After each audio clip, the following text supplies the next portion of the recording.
आप सभी का स्वागत है हमारे चैनल की एक बिल्कुल ही नई वीडियो के अंदर। आज हम जिस मूवी के बारे में बात करने वाले हैं उस मूवी का नाम है भूल भुलैया 3 और ये भूल भुलैया 3 मूवी इंडिया में कल ही रिलीज हुई है, यानी कि 1 नवंबर को। और इस मूवी को लेकर सबसे खास बात ये है कि ये मूवी भी एक हॉरर कॉमेडी मूवी है, यानी कि ठीक मुंजल्स 3 मूवीज की तरह ही इस मूवी के अंदर भी हॉरर के साथ साथ कॉमेडी भी है। इसके साथ ही बात करें मूवी की स्टोरी की तो मूवी की स्टोरी भी काफी बढ़िया है और इसीलिए आज की इस वीडियो के अंदर मैं इस भूल भुलैया 3 मूवी को डिटेल से एक्सप्लेन करने जा रहा हूँ और आपको इस मूवी की पूरी कहानी बताने जा रहा हूँ ताकि आप सी घर बैठे इस पूरी मूवी को एंजॉय कर सके। तो इसी बात पर जल्दी से वीडियो को लाइक कर दीजिए और जिन्होंने भी चैनल को सब्सक्राइब नहीं किया है वो जल्दी से चैनल को सब्सक्राइब भी कर लीजिए। तो फिर आइए अब हम बिना किसी देरी के आज की इस कमाल की वीडियो को स्टार्ट करते हैं। तो इस वीडियो को स्टार्ट करने से पहले मैं आपको बता दूं कि अब तक भूल भुलैया की टोटल 3 मूवीज आ चुकी हैं और ये मूवीज है भूल भुलैया 2 और इस साल आने वाली भूल भुलैया 3। लेकिन हाँ दोस्तों, भूल भुलैया की ये तीनों मूवीज आपस में कनेक्टेड नहीं है, जिसका मतलब इन तीनों मूवीज की जो स्टोरी है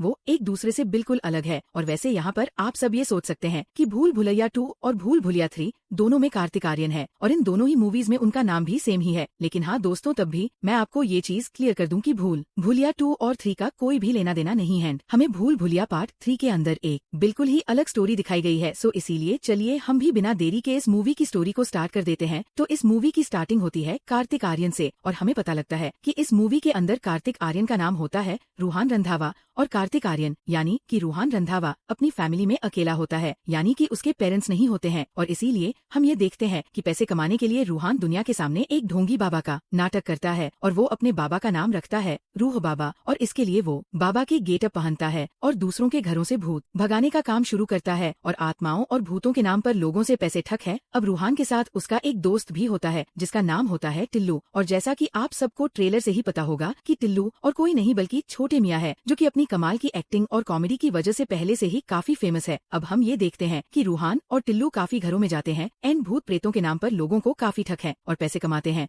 और इस तरह से उन दोनों की लाइफ काफी अच्छी चल रही होती है। और ये सारी चीजें करके रूहान का यानी कि रूह बाबा का नाम भी काफी फेमस हो चुका होता है। लेकिन फिर इसके कुछ दिन बाद हम ये देखते हैं कि रूहान को एक्टर राजेश शर्मा कांटेक्ट करते हैं और वो रूहान और टिल्लू को अपने घर बुलाते हैं। जिसके बाद जैसे ही रूहान और टिल्लू उनके घर जाते हैं तब वो उन्हें बताते हैं कि असल में आज से 2 साल पहले उनकी भांजी की रोड एक्सीडेंट में मौत हो गई थी और इसीलिए वो ये चाहते हैं कि रूहान यानी कि रूह बाबा उनकी भांजी की आत्मा को बुलाएं ताकि वो अपनी भांजी से बात कर सके। अब ये बात सुनते ही रूहान और टिल्लू अपना ड्रामा शुरू करते हैं और रूहान राजेश शर्मा की भांजी को बुलाने लगता है जिसका नाम होता है मीरा। अब हम ये देखते हैं कि कुछ ही सेकंड्स के बाद मीरा की आत्मा वहाँ पर आ जाती है और हम ये जानते हैं कि मीरा और कोई नहीं बल्कि तृप्ति डिमरी है। लेकिन यहाँ पर मीरा को देखकर रूहान काफी ज्यादा डर जाता है और वो डर के मारे चिल्लाने लगता है। और फिर इसी टाइम पर हम ये देखते हैं कि राजेश शर्मा रूहान की रिकॉर्डिंग कर लेते हैं एंड देन उसके बाद ही मीरा इस बात को डिस्क्लोज करती है कि वो कोई आत्मा नहीं है बल्कि वो एक इंसान है जो कि अभी भी जिंदा है और असल में ये सब उसने और उसके मामा ने मिलकर किया था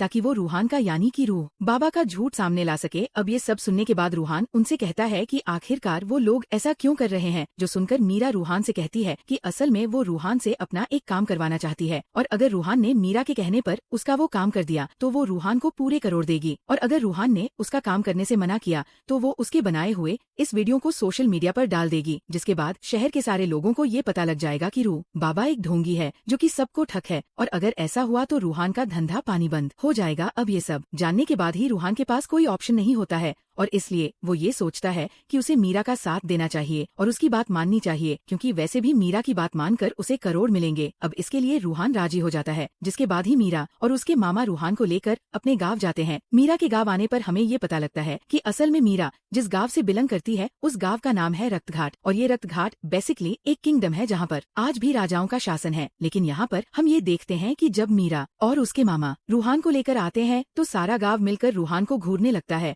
और सभी लोग आपस में कहने लगते हैं कि ये वही है, ये वही है। ये सारी चीजें रूहान को काफी अजीब लगती है बट वो इस बात को इग्नोर करता है और वो मीरा के साथ उसके घर जाता है। मीरा जब रूहान को घर लेकर आती है तब रूहान ये देखता है कि मीरा इसी राज्य के महल में रहती है और इसीलिए रूहान को ये जानकर काफी खुशी होती है यहाँ पर मीरा रूहान को ये बताती है कि वो असल में इस किंगडम की राजकुमारी है और उसके जो फादर है वो यहाँ के राजा है, यानी कि वो और उसकी फैमिली इस किंगडम को रूल करते हैं और ये राजमहल भी उनकी फैमिली का ही है। लेकिन मीरा उसे बताती है कि वो असल में राजमहल में नहीं रहते हैं, बल्कि राजमहल पूरा खाली पड़ा है और वो और उसकी पूरी फैमिली राजमहल के सामने वाले तबेले में रहते हैं। अब जब रूहान तबेले के अंदर आता है तब वो मीरा की फैमिली से मिलता है और हमें पता लगता है कि उसकी फैमिली के अंदर मीरा के फादर यानी कि राजा साहब होते हैं, जो कि एक्चुअल में एक्टर विजय राज है, साथ ही मीरा का छोटा भाई होता है और मीरा की मामी भी होती है। और रूहान यहाँ पर ये देखता है कि एक रॉयल फैमिली होने के बाद भी मीरा और उसकी फैमिली बहुत बुरी हालत में रहते हैं और इसीलिए रूहान यहाँ पर मीरा से ही बोलता है कि तुम्हारे पास तो खाने तक के पैसे नहीं है, तो आखिरकार तुम यहाँ पर मुझे किस काम के लिए लेकर आई हो, और उससे भी बड़ी बात, तुम आखिरकार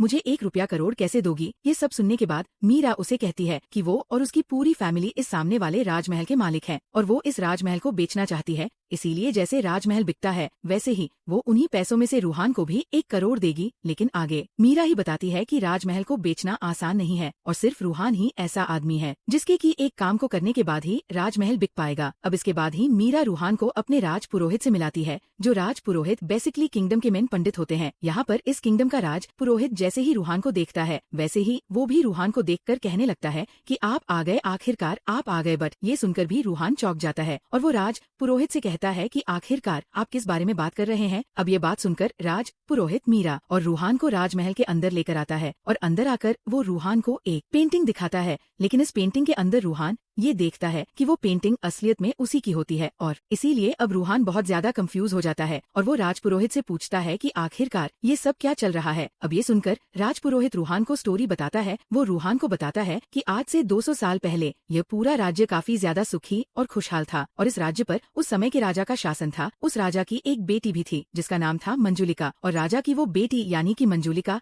हर एक चीज में बहुत अच्छी थी, जैसे कि वो पढ़ाई में बहुत विद्वान थी, वो बहुत बुद्धिमान थी, उसे हर तरह के हथियार चलाने आते थे और यहाँ तक कि उसे राज्य के ऊपर शासन करना भी आता था। और इसीलिए जब मंजुलिका सिर्फ 10 साल की थी तब से उसे ऐसा लगने लगा कि आगे चलकर वही इस राज्य को संभालेगी। लेकिन उसके बाद राजा ने एक दासी से एक पुत्र पैदा किया और जैसे ही राजा का पुत्र पैदा हुआ वैसे ही राजा उनसे बहुत प्यार करने लगे। पर ये देखकर मंजुलिका को बहुत गुस्सा आया और इसीलिए वो अपने छोटे भाई से जलने लगी, क्योंकि राजा यानी कि उसके पिता सारा प्रेम अपने बेटे को करते थे और उसे राज्य का रिश्तेदार भी मानते थे। लेकिन तब भी मंजुलिका को थोड़ी सी संतुष्टि थी, क्योंकि वो ऐसा सोचती थी कि उसका जो भाई है यानी कि राजा का बेटा वो असलियत में दासी का भी बेटा है और शायद इसीलिए उसके पिता उसके भाई को कभी भी राजा नहीं बनाएंगे, जिस वजह से ये राज्य मंजुलिका का होगा। लेकिन जब मंजुलिका और उसका भाई जवान हो गए तब राजा ने अपना उत्तराधिकारी अपने बेटे को बनाया और उन्होंने अपने बेटे को ही नया राजा घोषित कर दिया। अब ये देखकर मंजुलिका के गुस्से का ठिकाना नहीं रहा और इसीलिए मंजुलिका उसी रात को अपने भाई के कमरे में गई और उसने एक चाकू से अपने भाई की हत्या कर दी, जिस वजह से राजा का बेटा मारा गया। लेकिन राजा को जैसे ही ये पता लगा कि मंजू मलिका ने उनके बेटे को मार दिया है, तब यह जानकर राजा को भी बहुत गुस्सा आया और इसीलिए राजा ने मंजुलिका को मृत्युदंड दिया एंड इसीलिए राज्य की सेना ने मंजुलिका को पकड़कर उसे राजमहल के अंदर ही जलाकर मार दिया। लेकिन मरने के बाद मंजुलिका काफी पावरफुल आत्मा बन गई एंड इसीलिए आत्मा बनने के बाद मंजुलिका ने अपने पिता को यानी कि राज्य के राजा को मार दिया। लेकिन ये देखकर उस समय के जो राज पुरोहित थे उन सभी ने मंजुलिका की आत्मा को रोकने का विचार किया ताकि वो और किसी को नुकसान न पहुंचा सके एंड फिर इसके लिए एक बहुत ही बड़ा यज्ञ किया गया और उस यज्ञ से एक पावरफुल तेल को तैयार किया गया, एक ऐसा तेल जिससे कि मंजुलिका की आत्मा को कमजोर किया जा सके और फिर उसी तेल की मदद से मंजुलिका की आत्मा को एक कमरे के अंदर कैद कर दिया गया और सिद्धियों का इस्तेमाल करके उस कमरे को लॉक कर दिया गया ताकि मंजुलिका की आत्मा अपने आप कमरे से कभी बाहर न आ सके। और अब मंजुलिका की वही आत्मा इस राज महल के कमरे के अंदर कैद है, वो भी पूरे 200 सालों से। लेकिन कमरे में कैद होने के बाद भी उसने राजमहल में किसी को सही से रहने नहीं दिया और अब क्योंकि राजमहल में रहने वाले लोगों को जान का खतरा महसूस हुआ, इसीलिए नए राजा और उनकी फैमिलीज ने तबेले में रहना शुरू कर दिया और इसीलिए तब से राजमहल खाली पड़ा हुआ है।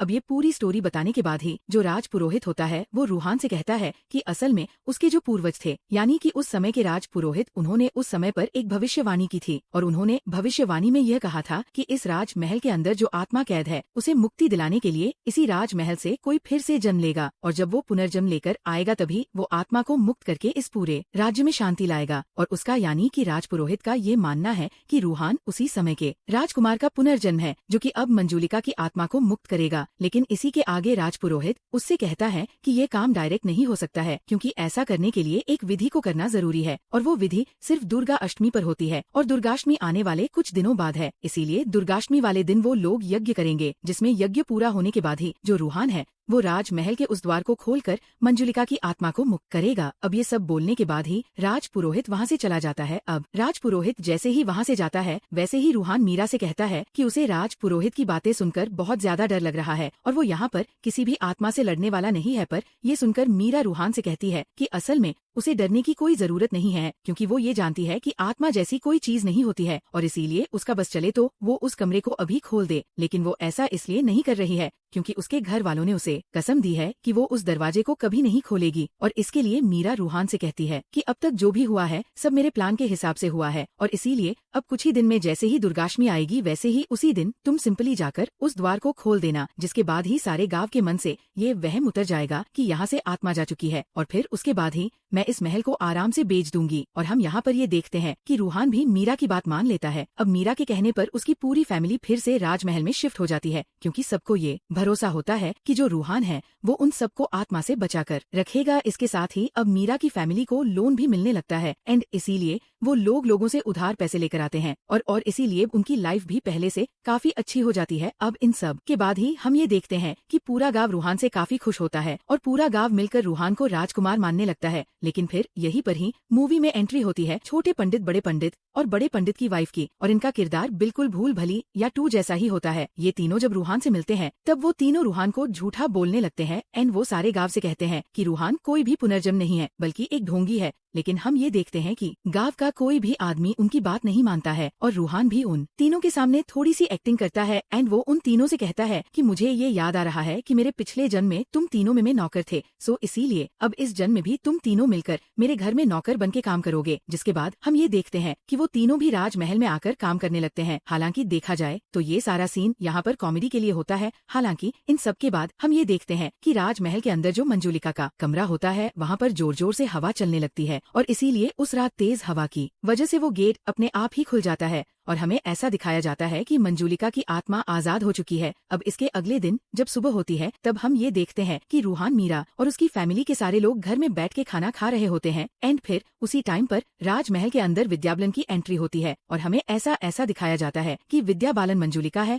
अब विद्या बालन जब यहाँ पर आती है तब वो उनसे अपना नाम मलिका बताती है एंड वो पूरी फैमिली को ये बताती है कि वो असल में क्राउन हेरिटेज रजिस्ट्रेशन से आई है, जो कि असल में हेरिटेज बिल्डिंग्स का इंस्पेक्शन करके उनका रजिस्ट्रेशन करती है। और फिर ये सुनकर मीरा सभी से कहती है कि असल में उसी ने क्राउन हेरिटेज में फोन करके किसी को यहाँ पर आने के लिए बोला था और शायद मल्लिका यानी कि विद्या बालन इसी काम से यहाँ पर आई है। अब विद्या बालन के आने के बाद से हम ये देखने लगते हैं कि हर रात को महल के अंदर कार्तिक आर्यन को कोई आत्मा दिखने लगती है, एक ऐसी काली परछाई जो कि उसे परेशान करती है एंड साथ उसे कई सारी आवाजें भी सुनाई देती है। और इसीलिए इन सब से डरकर अगले दिन कार्तिक आर्यन वहाँ से जाने लगता है। लेकिन कार्तिक आर्यन जैसे ही महल के द्वार पर आता है वैसे ही वो ये देखता है कि उसका दोस्त टिल्लू भी वहाँ पर आ चुका है और यहाँ पर टिल्लू उससे कहता है कि असल में उन्होंने कुछ टाइम पहले जिस क्लाइंट को चूना लगाया था वो क्लाइंट एक एसीपी का भाई है और इसलिए वो एसीपी उन सबको पकड़ने के लिए ढूंढ रहा है एंड इसीलिए वो भी छुपते छुपाते वहाँ पर आ चुका है। अब टिल्लू की बात सुनते ही रूहान ये समझ जाता है कि अब वो इस महल से बाहर भी नहीं भाग सकता है, क्योंकि अगर वो बाहर जाएगा तो उसे वो एसीपी जिसका नाम एसीपी राठौर है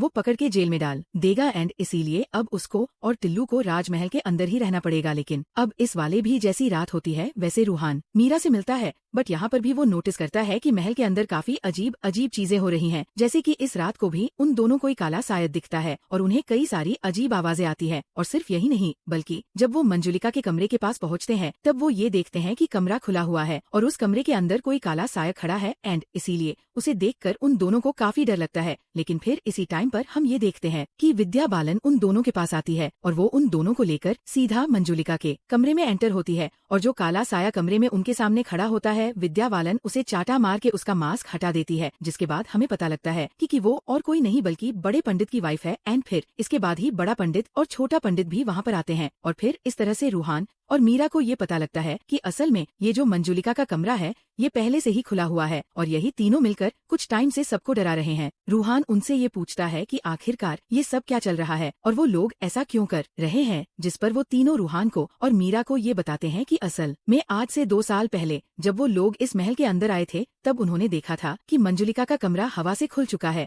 लेकिन कमरा खुलने के बाद भी कुछ भी नहीं हुआ था और इसीलिए उन्हें ये समझ में आ गया कि इस कमरे के अंदर कोई आत्मा कैद नहीं थी, यानी कि सबको झूठी कहानी सुनाकर डराया गया है। लेकिन ये बात जानने के बाद ही उन्होंने किसी को भी सच्चाई नहीं बताई, बल्कि उन्होंने सोचा कि उन्हें इस बात का फायदा उठाना चाहिए और सबको डराकर रखना चाहिए ताकि वो लोग इस महल में आजादी से रह सके और कोई भी महल के अंदर न आए। लेकिन अभी से कुछ दिन पहले रूहान यहाँ पर आ गया, जिस वजह से सबके मन के अंदर से मंजुलिका के कमरे का डर निकल गया और इसीलिए कुछ दिनों से वही लोग रूहान को डरा रहे थे ताकि रूहान मंजुलिका को सच मान ले और यहाँ से भाग जाए, जिसके बाद ही सारे गाँव के मन में फिर से मंजुलिका का डर आ जाए ताकि महल में कोई न आए और वो तीनों महल में ऐश करते रहे। लेकिन अब असल में उन तीनों का भांडा फूट चुका है, पर इसके साथ ही रूहान और मीरा को भी ये पता लग जाता कि इस कमरे के अंदर कोई आत्मा नहीं थी, इस कमरे को सिर्फ डराने के लिए रखा गया था। अब इसके लिए रूहान और मीरा अगले दिन सारे गांव को इकट्ठा करते हैं और रूहान सबके सामने झूठ मूठ का उस कमरे को खोल देता है और सबको ये बिलीव करवाता है कि उसने मंजुलिका की आत्मा को भगा दिया है, जिसके बाद से हम ये देखते हैं कि सारा गाँव काफी खुश हो जाता है। लेकिन फिर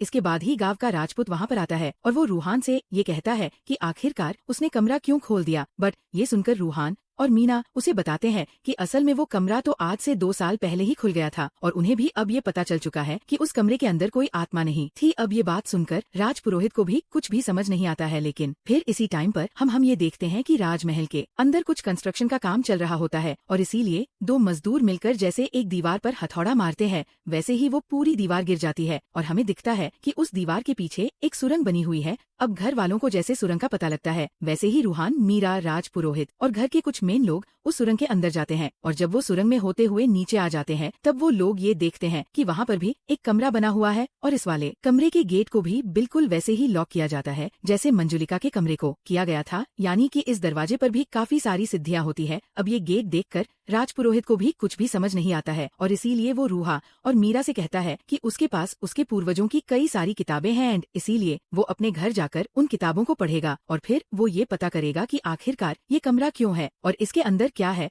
अब ये बोलकर राजपुरोहित उस कमरे के बारे में जानने के लिए निकल जाता है, लेकिन उसके पीछे से हम ये देखते हैं कि रूहान और मीरा मिलकर उस दरवाजे को खोल देते हैं। लेकिन ये दरवाजा जैसे ही खुलता है वैसे ही सब तरफ बहुत तेज आंधी आ जाती है और ऐसा फील होता है कि कुछ तो बहुत बुरा हो गया है। इधर दूसरी साइड हम ये देखते हैं कि राजपत भी किताब में पढ़ के उस और के बारे में सब कुछ जान जाता है, लेकिन इसी टाइम पर उसे भी ये फील होता है कि शायद से कुछ तो बहुत गलत हुआ है एंड इसलिए वो जल्दी से राजमहल जाता है और वो ये देखता है कि रूहान ने उस दरवाजे को भी खोल दिया है। लेकिन राजपुरोहित ये देखकर काफी गुस्सा होता है एंड वो रूहान से कहता है कि उन्हें ऐसा नहीं करना चाहिए था, क्योंकि उन्होंने अभी अपने पूर्वजों की किताब में पढ़ा है कि असल में राजा की एक बेटी नहीं बल्कि 2 बेटियां थी, यानी कि मंजुलिका की एक बड़ी बहन भी थी जिसका नाम था अंजोलिका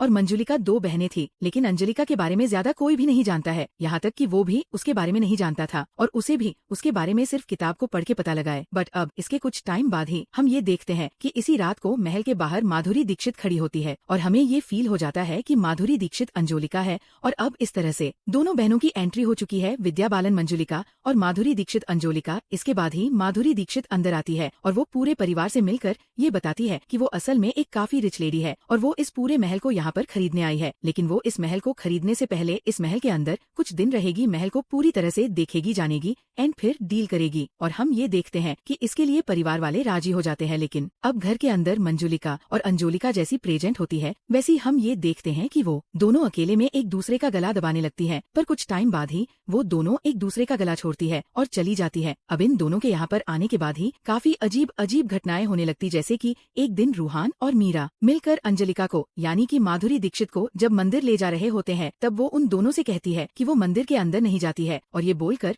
वो उन दोनों पर चिल्लाने लगती है। इसके साथ ही हम ये भी देखते हैं कि इसी महल को खरीदने के लिए एक और आदमी आता है जिस आदमी का नाम होता है है। विक्की खन्ना पर उस आदमी को देखकर मंजुलिका को यानी कि विद्या पालन को बहुत गुस्सा आता है एंड इसीलिए वो अकेले में खुद से चिल्लाते हुए कहती है कि चाहे कुछ भी हो जाए वो उसे इस महल को नहीं खरीदने देगी। और फिर उसी रात को हम ये देखते हैं कि मंजुलिका की आत्मा विक्की खन्ना को जान से मार देती है। अब ये सारी अजीब घटनाएं देखकर रूहान और मीरा को ये शक होने लगता है कि शायद से विद्या पलन और माधुरी दीक्षित दोनों ही स्पिरिट्स हैं। और अब इसके लिए रूहान और मीरा मिलकर पूरे परिवार को इस बारे में बता देते हैं, जिसके बाद से ही पूरे परिवार को भी ये शक हो जाता है कि शायद से माधुरी दीक्षित और विद्या पलन शायद से भूतनी है। अब इसके लिए रूहान और मीरा राज पुरोहित को राजमहल बुलाते हैं और उन्हें ये सारी बातें बताते हैं एंड फिर बातों को सुनकर राज पुरोहित उनसे कहता है कि उसके पूर्वजों ने भविष्यवाणी की थी कि इस महल के अंदर आत्मा है और इसीलिए उसे भी ये बिलीव है कि वो आत्मा विद्याबलन या फिर माधुरी दीक्षित में से कोई एक है। और फिर इसीलिए वो राजपूत रूहान से ही कहता है कि मैं भी इस बारे में पहले से ही सोच रहा था और इसीलिए मेरे पूर्वजों ने ये करके जो तेल बनाया था उस तेल को मैंने भी तैयार कर लिया है और किस्मत से आज ही दुर्गाष्टमी है। और इसीलिए राजपूत रूहान से कहता है कि अब आपको आज रात को इस तेल का इस्तेमाल करके उस आत्मा को मुक्त करना होगा। अब इन सारी बातों को सुनने के बाद ही रूहान सबसे कहता है कि कहानी के हिसाब से बुरी आत्मा सिर्फ एक ही है और वही आत्मा है जो कि इस पूरे राज्य का बुरा चाहती है एंड वो आत्मा है मंजुलिका की आत्मा। और अब क्योंकि उसे और घर वालों को ये नहीं पता है कि विद्याबलन और माधुरी में से मंजुलिका कौन है, इसीलिए असली मंजुलिका को ढूंढने और उसे हराने में उन लोगों को तकलीफ हो सकती है। लेकिन फिर यहीं पर ही मीरा सबको ही बताती है कि असल में कुछ टाइम पहले उसे सफाई करने के दौरान ही एक पेंटिंग मिली थी जिस पेंटिंग पर मंजुलिका का नाम लिखा था, लेकिन मंजुलिका की पेंटिंग में जैसे वो चेहरा देखने गई थी वैसे ही विद्या वाले ने वहाँ पर आकर उस पर पेंट गिरा दिया, जिस वजह से वो उस पोस्टर में मंजुलिका का चेहरा नहीं देख पाई। लेकिन मीरा ही बताती है कि उसने उस पेंटिंग को केमिकल से साफ करने के लिए भेजा है और इसीलिए कुछ ही टाइम में उस पेंटिंग की असली फोटो उन सबके सामने मिल जाएगी और जैसे उसके फोन पे उस पेंटिंग की फोटो आएगी वैसे ही उन्हें ये पता लग जाएगा कि असली मंजुलिका कौन है। अब इसके बाद ही वो सब लोग रात का वेट करने लगते हैं और रात होते ही हम ये देखते हैं कि विद्याबलन और दीक्षित दोनों फैमिली वालों के पास आ जाते हैं। लेकिन फिर इसी टाइम पर मीरा के फोन में मंजुलिका की फोटो आती है और फिर पूरा परिवार ये देखता है कि असली मंजुलिका विद्या बालन है। लेकिन जैसे ही वो लोग फोटो देखते हैं वैसे ही हम ये देखते हैं कि विद्या बालन हवा में उड़ने लगती है और वो सीधा माधुरी दीक्षित की चोटी पकड़ती है और उसे लेकर ऊपर चढ़ जाती है और फिर वो उसे रगड़ हुए सीधा नीचे लेकर आती है। लेकिन फिर ये देखकर रूहान उसे बचाने जाता है क्योंकि अब रूहान को ये पता होता है कि विद्याबलन ही मंजुलिका है और इसीलिए वो विद्याबलन से फाइट करते हुए उसके आसपास तेल बिखेर देता है, जिस वजह से विद्याबलन के चारों तरफ आग जलने लगती है और वो वहाँ पर कैद हो जाती है और फिर न सही टाइम देकर उस गोले से बाहर आ जाता है, जिसके बाद विद्याबलन अकेले उसमें फंस जाती है। लेकिन फिर इसके बाद ही हम ये देखते हैं कि विद्याबलन नॉर्मल रिएक्ट करने लगती है और वो सभी से कहती है बचाओ मुझे बचाओ। और फिर इसके अगले पल हम ये देखते हैं कि कुछ टाइम पहले जैसा विद्याबलन रिएक्ट करी थी वैसा अब माधुरी दीक्षित रिएक्ट करती है और अब वो हवा में उड़ने लगती है एंड वो सबसे कहती है कि आज वो सबको खत्म कर देगी। और इसी टाइम पर हम ये देखते हैं कि विद्याबलन भी अपने आग के गोले से बाहर आ जाती है। अब ये सब देखकर रूहान को काफी कंफ्यूजन होता है, लेकिन वो तब भी माधुरी को रोकने जाता है और वो इस बार उसके चारों तरफ गोला बनाने लगता है। लेकिन इस बार विद्या पलन उसे रोक देती है और वो रूहान से कहती है कि उसे ऐसा नहीं करना चाहिए। अब रूहान को रोककर विद्याबलन माधुरी के पास आती है एंड वो माधुरी से ये बोलती है कि अब कोई समझे या फिर ना समझे, लेकिन मैं तुम्हारी असलियत जान चुकी हूँ और इसीलिए अब तुम जो भी हो वो बाहर निकलो और सबके सामने आओ। अब उसके ऐसा बोलने के बाद ही हम ये देखते हैं कि माधुरी की बॉडी से एक स्पिरिट बाहर आती है और हमें पता लगता है कि यही मंजुलिका की स्पिरिट है एंड फिर यहाँ से हमें ये सारी चीजें क्लियर होती है कि असलियत में ना तो विद्याबलन स्पिरिट थी, ना ही माधुरी दीक्षित, बल्कि स्पिरिट तो कोई और ही थी जो कि टाइम पर विद्या बालन और माधुरी की बॉडी को पोजेस कर रहे थे और उनसे गलत काम करवा रहे थे, बिल्कुल वैसे ही जैसे उन्होंने अभी इन दोनों से करवाया था। और इसीलिए सबको ऐसा फील हो रहा था कि स्पिरिट विद्याबलन या फिर माधुरी में से कोई एक है। लेकिन अब ये क्लियर होता है कि स्पिरिट कोई और ही है। बट यहाँ पर पूरी फैमिली ये देखती है कि जो असली मंजुलिका की स्पिरिट है उसके चेहरे पर एक मास्क होता है, वो भी काले रंग का, और इसीलिए सभी उससे कहते हैं कि तुम अपने चेहरे का मास्क हटाओ और हमें दिखाओ कि तुम आखिरकार कैसे दिखते हो। अब इसके बाद ही मंजुलिका की स्पिरिट जैसे अपना मास्क हटाती है वैसे ही उसका चेहरा देखकर सारे लोग शॉक हो जाते हैं, क्योंकि असलियत में वो स्पिरिट ना तो मंजुलिका की होती है ना ही अंजलिका की, बल्कि एक्चुअल में वो स्पिरिट होती है राजकुमार की, यानी कि कार्तिक आर्यन की। अब राजकुमार का चेहरा देखकर सभी लोग दंग रह जाते हैं। लेकिन फिर यहीं पर ही राजकुमार सबको अपनी स्टोरी बताता है। राजकुमार सभी से कहता है कि आज से 200 साल पहले उसके पिता इस पूरे राज्य के राजा थे और उसके साथ उसके परिवार में उसकी 2 बड़ी बहनें भी थी जो कि थी अंजोलिका और मंजुलिका। लेकिन राजा अंजोलिका और मंजुलिका को छोड़कर अपने बेटे को राजा बनाते हैं और इसीलिए अंजोलिका और मंजुलिका को बहुत गुस्सा आता है एंड वो दोनों मिलकर राजकुमार को मारने का डिसाइड करते हैं और इसीलिए उसी रात वो दोनों राजकुमार के कमरे में जाते हैं ताकि वो राजकुमार को चाकू से मार दें। लेकिन जब वो दोनों राजकुमार के कमरे में पहुंचते हैं तब वो दोनों बाहर से ये देखते हैं कि राजकुमार एक लड़की की तरह साज संवर रहा है।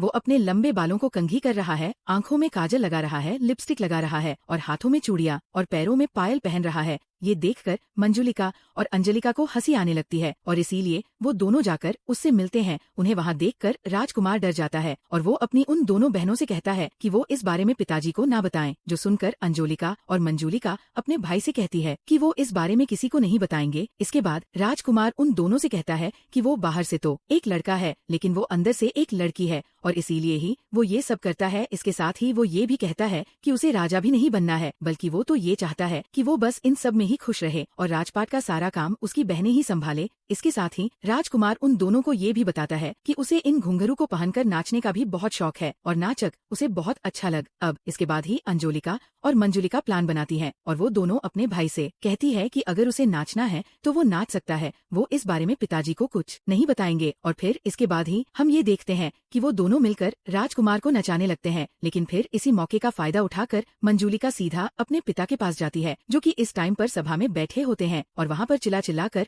अपने पिता को ये बताती है कि अपने जिस बेटे को उन्होंने राजा बनाया वो असलियत में एक गुड़ है और अगर उन्हें यकीन नहीं होता है तो वो खुद ही देख सकते हैं। इसके बाद ही राजा और सारे मंत्री लोग राजकुमार के पास आते हैं जहाँ पर राजा अपनी आंखों से देखता है कि राजकुमार लड़कियों वाले काम कर रहा है और इसीलिए ये देखकर राजा को बहुत क्रोध आता है एंड इसीलिए राजा अपनी सेना से कहता है कि उसके बेटे को मृत्यु दंड दिया जाए और उसे जलाकर मार दिया जाए। जिसके बाद ही हम ये देखते हैं कि राजकुमार को जिंदा जलाकर मार दिया जाता है और फिर यहाँ से हमें पता लगता है कि सालों पहले जलाकर मंजुलिका को नहीं मारा गया था बल्कि जलाकर राजकुमार को मारा गया था। लेकिन राजकुमार को मृत्यु दंड देने के साथ ही राजा अपनी दोनों बेटियों से बोलता है कि अगर तुम चाहती तो मुझे ये बात अकेले में भी बता सकती थी, लेकिन तब भी तुम दोनों ने शासन के लालच में ये सारी बातें सभा के बीच में बताई और इस राज्य के राजकुमार की असलियत सबके सामने रख दी, जिस वजह से मेरी सारी इज्जत टूट गई है। और फिर इसीलिए राजा अपनी दोनों बेटियों को सजा देते हुए कहता है कि आज से मंजुलिका को अपने भाई का हत्यारा माना जाएगा और सिर्फ ये नहीं बल्कि जो अंजलिका है उसे राजा अपने राज्य से निकाल देता है एंड सभी से कहता है कि अब जो इतिहास लिखा जाएगा उसके अंदर अंजलिका का नाम ही नहीं होगा बल्कि वो ये चाहता है कि अंजलिका को इतिहास से भुला दिया जाए। हालांकि ये सब होने के बाद हम ये देखते हैं कि जो राजकुमार होता है वो मरने के बाद आत्मा बन जाता है और इसलिए बदला लेने के लिए वो सबसे पहले राजा को मार देता है। जिसके बाद जो राजपुरोहित यज्ञ करते हैं वो असलियत में राजकुमार की आत्मा को कैद करने के लिए करते हैं और इसीलिए जब उनका यज्ञ पूरा होता है तब वो उसी नीचे तहका वाले कमरे के अंदर राजकुमार की आत्मा को कैद कर देते हैं और उसे सील कर देते हैं और उस तहखाने के बाहर एक दीवार बना देते हैं ताकि उस तहखाने के बारे में किसी को पता ही ना लगे। और फिर वो लोग पूरे इतिहास में ये बात फैलाते हैं कि जब राजा ने राजकुमार को नया राजा बनाया तो मंजुलिका ने गुस्से में आकर राजकुमार की हत्या कर दी, जिस वजह से राजा ने उसे मृत्यु दंड दिया और फिर मरकर वही आत्मा बन गई। और फिर इसी झूठी कहानी को सच रखने के लिए उस समय के जो राजपुरोहित होते हैं वो राजमहल के अंदर एक और कमरा ढूंढते हैं और उसे झूठ मूठ कर सील कर देते हैं और ये बात फैला देते हैं कि इसके अंदर मंजुलिका की आत्मा कैद है, जबकि उस कमरे के अंदर कुछ भी नहीं होता है। अब इसके बाद ही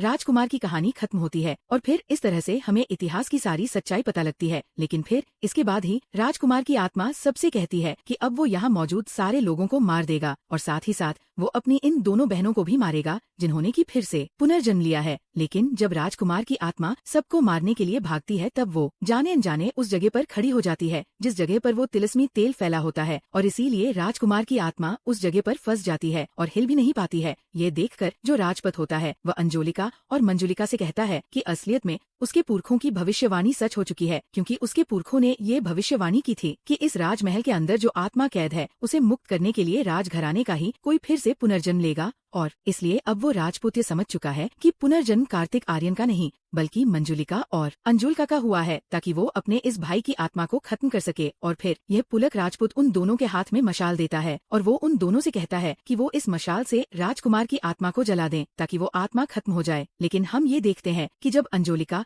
और मंजुलिका उस मशाल को लेकर राजकुमार की तरफ बढ़ती है तब उसके पास पहुंचकर वो दोनों रुक जाती हैं और फिर वो दोनों अपने हाथ के मसालों को फेंक देती है एंड फिर वो अपने भाई से कहती है कि हमने पिछले जन्म में भी तुम्हारे साथ गलत किया था और शायद इस जन्म में भी हम तुम्हारे साथ गलती करने जा रहे थे, लेकिन अब हम दोनों को हमारी गलती एहसास हो चुकी है और हमारी गलती ये है कि हमने ना तो कभी तुम्हें समझा और ना ही तुम्हारे साथ कभी कुछ सही किया, और बल्कि तुमने जो भी किया वो भी बिल्कुल सही किया, क्योंकि पिताजी ने तुम्हें मृत्युदंड दिया, तुम्हें जिंदा जलाकर मार दिया, वो भी बिना तुम्हारी फीलिंगलेस पिताजी को मारकर अपना बदला लिया। लेकिन अब हम दोनों बहनें ये चाहती हैं कि तुम यानी कि हम दोनों के भाई हम दोनों को माफ कर दो, क्योंकि कि हमने पिछले जन्म में तुम्हारे साथ जो भी किया वो हमें नहीं करना चाहिए था। अब राजकुमार की आत्मा जैसे अपनी दोनों बहनों की बातें सुनता है वैसे ही वो बहुत ज्यादा इमोशन हो जाता है, लेकिन अब क्योंकि दोनों राजकुमारियों को अपनी गलती का पश्चाताप होता है, इसीलिए हम ये देखते हैं कि राजकुमार की आत्मा को मुक्ति मिल जाती है और वो हंसी खुशी वहाँ से गायब हो जाता है। लेकिन फिर इसके साथ ही ये मूवी एंड हो जाती है। सो दोस्तों, ये थी वीडियो भूल भुलैया 3 मूवी की स्टोरी के ऊपर। आपको वीडियो कैसी लगी ये आप मुझे कमेंट्स के अंदर जरूर बताना। सो गाइस, अगर आपको ये वीडियो पसंद आया है तो इस वीडियो को लाइक शेयर के साथ हमारे चैनल को सब्सक्राइब जरूर कर लेना। बाकी मैं मिलता हूँ आपसे अगली वीडियो में, तब तक के लिए आप हमारे चैनल की और वीडियोस को भी देख सकते हैं।